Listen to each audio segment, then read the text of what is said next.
ভগবানের অনেক নাম, যে কোনো একটা নাম, সব নামের মধ্যে সুধা রেখে দিয়েছে। যে যেভাবে পারো খালি বলো হরে কৃষ্ণ কৃষ্ণ কৃষ্ণ হরে হরে, হরে রাম রাম রাম। তবে এই বাড়িতে মঙ্গল ডাকতে হবে, মঙ্গলাচরণ, যাহা উচ্চারণে জীবের মঙ্গল হয় সেই মন্ত্রের নাম মঙ্গলাচরণ। হরিনাম হলো, হরিনামই তো সব, তবু আমাদের মন মানে না। দ্বাদশ মহাজন বলেছেন বেদের মন্ত্রগুলো পাঠের আগে বলবে। শুধু সবাই মিলে আমরা হাত জোর করে সমবেত কণ্ঠে বলি। বলবা কর্ণমণ্ডলাকারং ব্যক্তং যেন চরাচরং তদপাদং দৃষ্টিতাং যেন তস্मै শ্রী গুরবে নমঃ। গুরু ব্রহ্মা গুরু বিষ্ণু গুরুদেব মহেশ্বর গুরুদেব পরম ব্রহ্ম তস্मै শ্রী গুরবে নমো নমঃ। অনার্পিত চিরাঞ্জলি করুণায় অমূল্যহীন পুত্রং সমর্পয়ত উন্নত উজ্জ্বল রসং সভক্তে শ্রেয়ং। হরি পূর্ণ সুন্দর অনুতি কদম্ব সন্দীপিত সদা হৃদয় স্কন্ধরে স্ফুরত শ্রী সচি নন্দন। বলতপ্ত কাঞ্চন গৌরাঙ্গী রাধে বৃন্দাবনেশ্বরী যশোভান সুতাকে দেহি প্রণমামি হরিপ্রিয়ে। বলো তুলসী কানন যন্ত্র যন্ত্র পদ্ম বনানি ছাম পরম পরণম পরণম যন্ত্র তন্ত্র সন্নিহিত হরি। হে কৃষ্ণ করুণা সিন্ধু দীনবন্ধু জগৎপতে গোপেশ গোপিকা কান্ত রাধাকান্ত নমস্তুতে। বলো মূকাং কারতি বাচনম অঙ্গুলিঙ্গয়াতি গিরিম যৎকৃপাতমাং বন্দে পরমানন্দ মাধবম। বাঞ্ছা কল্পতরুভ্যশ্চ কৃপা সিন্ধু ভয়বচ পতিতানাং পাবনেভ্যো সর্ববৈষ্ণবেভ্যো নমো নমঃ। বলো জয় রূপ সনাতন ভট্ট রঘুনাথ শ্রীজীব গোপাল ভট্ট দাস রঘুনাথ। জয় সাই করি চরণ বন্দন যাওতে বিঘ্ন নাশ অভীষ্ট পূরণ। ঈশ্বর পরম কৃষ্ণ সচ্চিদানন্দ বিগ্রহ অনাদি গোবিন্দাম সর্বকারণ কারণম। বলো সবে হরে কৃষ্ণ কৃষ্ণ কৃষ্ণ হরে হরে, হরে রাম রাম রাম হরে হরে।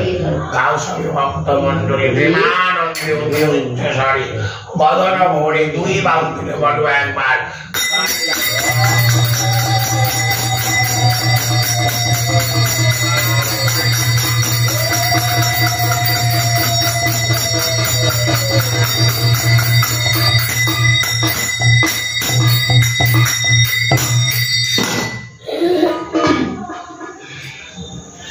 চলো আমরা আমাদের মনে আগে আগে মনে মনে আমরা নারায়ণের পাতালিকা স্মরণ করি। নারায়ণ নমস্কৃত্যং নরস্যৈব নরোত্তমম দেবী সরস্বতী যত জয় মুদীয়তে। তখন এক দরিদ্র ব্রাহ্মণ ভিক্ষায় বাড়ালো, কোথাও ভিক্ষা পেল না। জানি নাই ভিক্ষা পেলে দুঃখ চিন্তা দেয়। চোখ মুদিয়া নারায়ণ বসে আছে। বলে তুমি চিন্তা করছো কি? বলে আজকে ভিক্ষা পাইনি তাই চিন্তা করছি। বলো তুমি করো? বলে আমি চিরকাল নারায়ণ পূজা করেছি, তো বেদ আর পুরাণের পক্ষ কিছু নাই, রাম আর ওই এক। তুমি সত্যবীর পুজো করো। বলে পীরে এখানে পীর বাবা আজকে দেখে মনে পড়লো যে আজকে ওই পীরের কথা বলছি। এর পাশে একটা পীরের একদম পাশে পীর আছে, কে যে করেছিল কি সমাধি পীর বাবার পীর। এরা আবার যত্ন করে দেখেছে, ওখানে আবার সত্য বলে দিয়ে ফ্ল্যাট থেকে বলেছে। তো পীর বললো চিরকাল আমি নারায়ণ পূজা করলে তাহা কি নাম করবো? বেচ্ছ আচরণ ওগুলো ভুল করলে রাম আর রহিম তফাৎ নেই, নাম ধরেছি তুই, মা তো একটাই, নাম রাম আর রহিম, সন্তান কি আলাদা হলো? বলো কোরআন আর কুরআনে তফাৎ নেই, আমরা বাড়াবাড়ি করি। যাই হোক, ওই ব্রাহ্মণ দেখলো একটা কাঠুরিয়া পুজো করছে, বললো কি পূজা করছো? আমি সত্যনারায়ণ পূজা করছি। সেই দর্শন করে ভরসা করলেন এবং সেখানে তিনি পুজো করলেন। সেই পূজাতে একজন সদাগর এলেন, তো বললো আমার সবই আছে, একটা কন্যা নাই, তা খাবো না, কন্যা যদি পাই পুজো করবো রে ভাই। কন্যা হলো, কন্যা বড় হলো, কন্যা বিবাহ দিল, তবু সত্যনারায়ণের পর পূজা করার কথা ভুলে গেল। কন্যা নাই বলে মানুষা, কন্যা যদি পাই সত্যনারায়ণ পুজিব। তাই ভগবান দিয়া ধন বুঝে মন কিনে দিতে সেই জামাইকে নিয়ে বাড়ালো এখন সপ্তলিঙ্গাকে বাণিজ্য করতে। তো বাণিজ্য করে যাচ্ছে, তার সাধু চোখ বন্ধ করে বসে আছে। তো আজকে সমস্ত কিছু প্রচুর ধন সম্পত্তি পেয়েছে, সব নিয়ে এসছে। তো সেখানে কি বললো, বলে কিছু ভিক্ষা দিয়ে যাও তুমি ঘর। ওরা আমার নাই, কিছু নাই, তুষ আর অঙ্গার নিরামন নাই, কিছু নাই। কি আছে? তুষ মানে ছায় আর অঙ্গার মানে ছায় আর তুষ মানে ওই ধানের তুষ। চাও যদি দিতে পারি তো ভাই। সে কিছু বলে কিছু না বলিয়া সাধু চোখ মুদিয়া রইল। কিছুদিন দূরে গিয়া দেখে শ্বশুর জামাই তুষ আর অঙ্গার বিনা নাই, কিছু নাই, কিছু বলে নাই, কিছু নাই। সকলে সাত ডিঙ্গা একান্ত করে কাপড় তোলে, দেখে ধন রত্ন হীরা মোহর, মোহর তো নাই, কি আছে? কোনো নাই আছে তুষ, কোনো নাই ছাই। কিছুদিন জামাই ঘুরছে, এর অঘটন ঘটিল, ভিক্ষা দিয়া না দিয়া সাধুরে চলো চলো গিয়া ধরিয়ে সাধুর চরণে।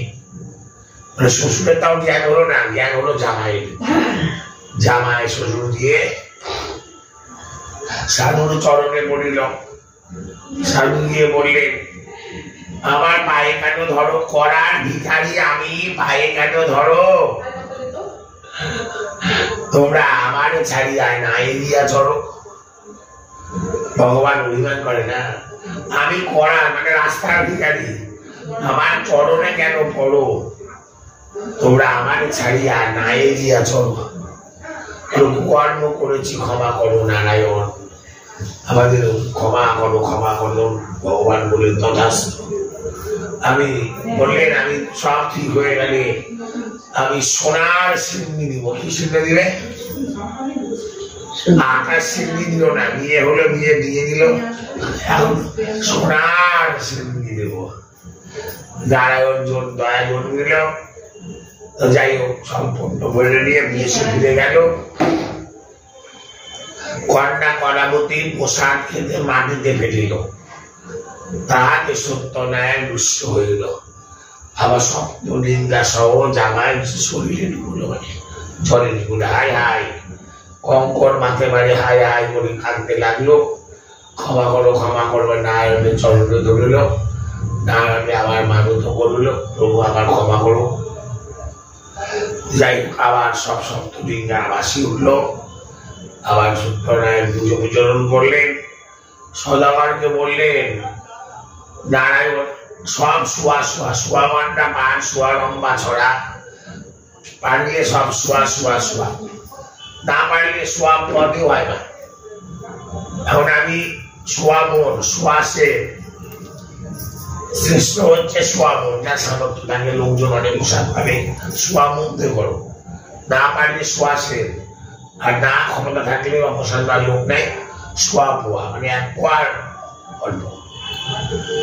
বললেন আটায় সন্তুষ্ট আমি সর্বক্ষ নই। বলে আমাকে সোনার সিঁড়ে দিতে হবে না, যে আমরা বলি ভগবানই তো সব, আমরা কি দিব গো? এই জগতে কোনো কিছুকে আমাদের সবই তার, আর চোখ বন্ধ করলে সবই অন্ধকার। এই জন্য এত সুন্দর বাড়ি বললো, ঘর কোনো দুঃখ দিতে চাই না, জামাই তো আগে চলে গেছে, আর শান্তি আর কদিন, তো যাওয়ার সময় কি নিয়ে যাবে? হাতি ডাকের পালন করে তোর রইবে খালি পড়ে, জানি যেদিন শ্মশান ঘাটে বাসের দোলায় চড়ে। হাতি ডাকের পালন কোথাও কি সঙ্গে যাবে? এতদিনকে কত গোপাল নিয়ে কত কষ্ট করে এই পার দিল, ওই বাড়ি কত না জায়গা, ওই আয়োজন বলে আজও ভুলিনি, দিয়া ধর বুঝে মন। আজকে দেখো ফোন করছি হঠাৎ করে, আবার আজকে বললে আবার চলে আসলাম, ঘটালো বলেন, কালকে ফোন করতে না।